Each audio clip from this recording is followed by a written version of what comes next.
If you're doing keto, hitting your macros and still not getting into ketosis, it's usually not bad luck. It's usually math. Keto works by keeping insulin low enough, long enough, so your liver makes ketones.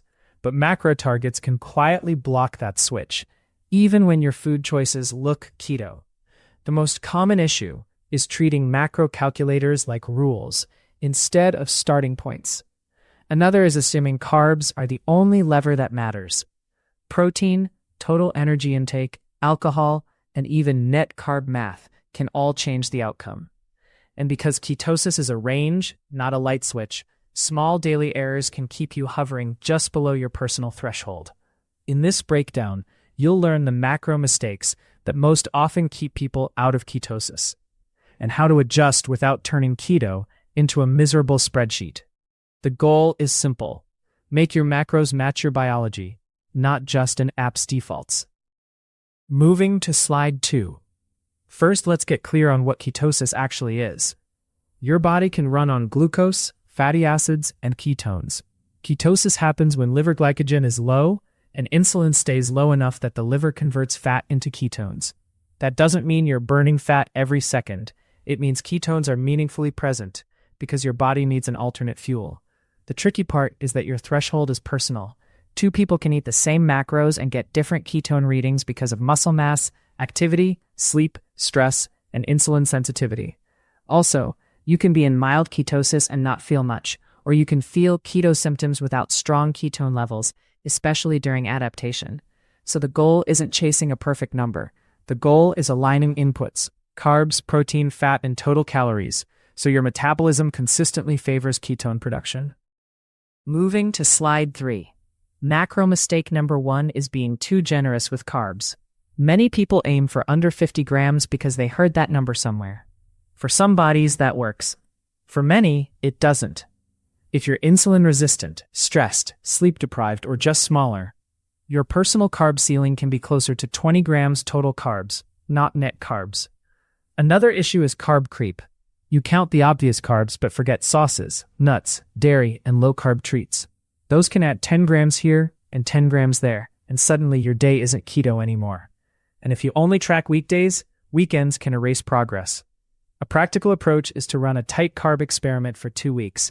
Keep total carbs very consistent, then adjust up only after you know you can reliably reach ketosis at that baseline. Moving to slide 4. Now, let's talk about net carbs, because this is where a lot of people get misled. Net carbs subtract fiber, and sometimes sugar alcohols, from total carbs. The idea is that fiber doesn't raise blood glucose much. That's often true, but often is not always. Some processed fibers can still affect glucose for some people, and sugar alcohols are even more variable. Maltitol, for example, can behave a lot like sugar for many bodies. Even erythritol, which is usually better tolerated, can still trigger cravings and overeating in some people, which indirectly affects ketosis. The bigger problem is psychological. Net carbs can make keto snacks feel free, so portions grow. If you're stuck, simplify. Use total carbs for a while, limit keto treats, and see if your ketone levels become more predictable. Moving to slide 5. Protein is the next macro that can quietly keep you out of ketosis. Keto isn't a low-protein diet, but it also isn't automatically high protein. When protein is very high, your body can convert some amino acids into glucose through gluconeogenesis. That process is demand-driven, but it still matters if you're right on the edge of ketosis. Also, protein stimulates insulin to some degree, especially when carbs are low. For some people, that insulin bump is enough to reduce ketone production for several hours. The fix is not to fear protein. The fix is to right-size it. A common range is roughly 0.6 to 1.0 grams per pound of lean body mass, adjusted for training and goals. If you're stuck, try a moderate protein target for 2 weeks and keep it consistent day to day. Moving to slide 6. Here's a big one that surprises people. Eating too much fat can keep you out of ketosis, or at least keep ketones lower than you expect. Keto uses fat as the main energy source, but that fat can come from your plate or from your body. If you're constantly in a calorie surplus because you're hitting fat macros, your body has less reason to mobilize stored fat. Ketone production can still happen, but it may be blunted, and weight loss may stall. Also, fat is easy to overdo because it's calorie-dense. A couple extra tablespoons of oil, a handful of nuts, and some cheese can add hundreds of calories without much fullness. A better framing is, carbs are a limit, protein is a target, and fat is a lever you adjust for hunger and goals. Moving to slide 7. Another macro issue is total calories, even if your percentages look perfect. Many macro calculators spit out ratios like 75% fat, 20% protein, 5% carbs. But ketosis is driven more by absolute grams and hormonal response than by pretty percentages. If your total intake is high, you may have enough incoming energy that your liver doesn't push ketones up very much. On the other hand, if calories are extremely low, stress hormones can rise, sleep can worsen, and cravings can spike, which can also make consistency harder. The sweet spot is sustainable. Start by tracking for accuracy, not restriction. See what your real intake is for a week. Then make one change at a time, slightly lower added fats or slightly tighter carbs while keeping protein steady. Moving to slide 8. Let's get specific about hidden carbs, because they're the most boring reason keto fails, and also the most common. Condiments are a big one. Ketchup, barbecue sauce, salad dressings, and even some mustards can sneak in sugar. Dairy is another. Milk and many yogurts have more carbs than people expect, and even heavy cream adds up if you pour freely. Nuts and nut butters are easy to overportion, and their carbs stack fast. Then there are keto breads and tortillas. Some people tolerate them fine, but others see glucose spikes even when net carbs look low. If you're stuck, do a short whole food keto reset. Meat, eggs, fish, low-carb vegetables, and measured fats. It's not forever. It's a diagnostic tool to find the leak. Moving to slide 9. Alcohol deserves its own section because it changes the order your body burns fuels. When you drink, your liver prioritizes processing alcohol first. That can temporarily slow fat burning and reduce ketone production, even if the drink is zero carb. Some drinks also contain hidden sugars, and mixers are often the real problem. But even pure spirits can stall ketosis for hours because the liver is busy. Another trap is appetite. Alcohol can lower inhibition and increase snacking, which pushes carbs and calories up without you noticing. If ketosis is your priority, treat alcohol like a planned exception, not a nightly habit. And if you're troubleshooting, remove alcohol completely for 2 weeks. It's one of the fastest ways to see whether your macros are the issue or your lifestyle is. Moving to slide 10. Even if your macros are perfect, timing and frequency can influence your ketone readings. If you eat all day, you keep giving your body small insulin pulses. They might be smaller on keto, but they still happen.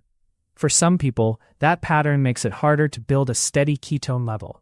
On the flip side, long fasting windows aren't required, and they can backfire if they lead to overeating later. The practical middle ground is structure. Try 2 or 3 meals, no constant grazing, and keep snacks as a deliberate choice, not a reflex. Also remember that ketones often rise overnight. So if you test right after a meal, you may think you're not in ketosis when you're simply catching a normal dip. Compare readings at the same time of day, under similar conditions, for a more honest trend. Moving to slide 11. Electrolytes don't directly determine ketosis, but they can determine whether you stick with keto long enough to reach it.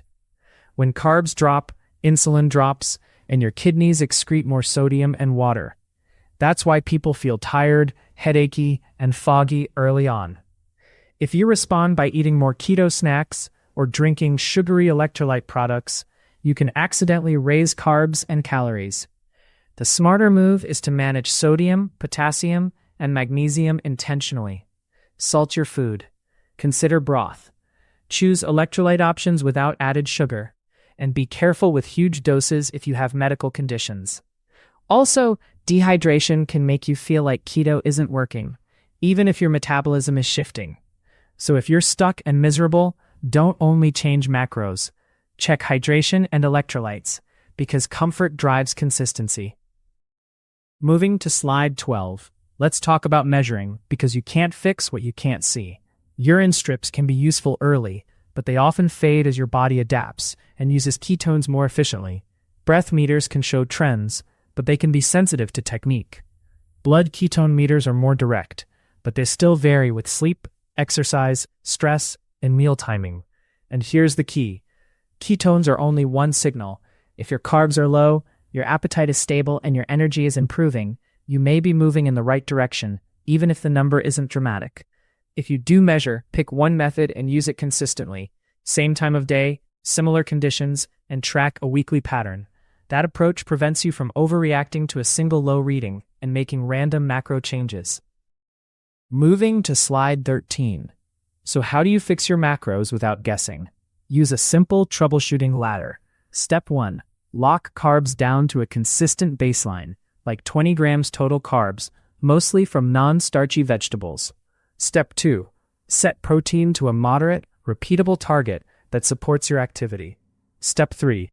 Add fat to satisfaction, not to a number, and reduce added fats if you're not hungry. Step 4. Remove the biggest confounders for 2 weeks: alcohol, keto treats, and replacement breads.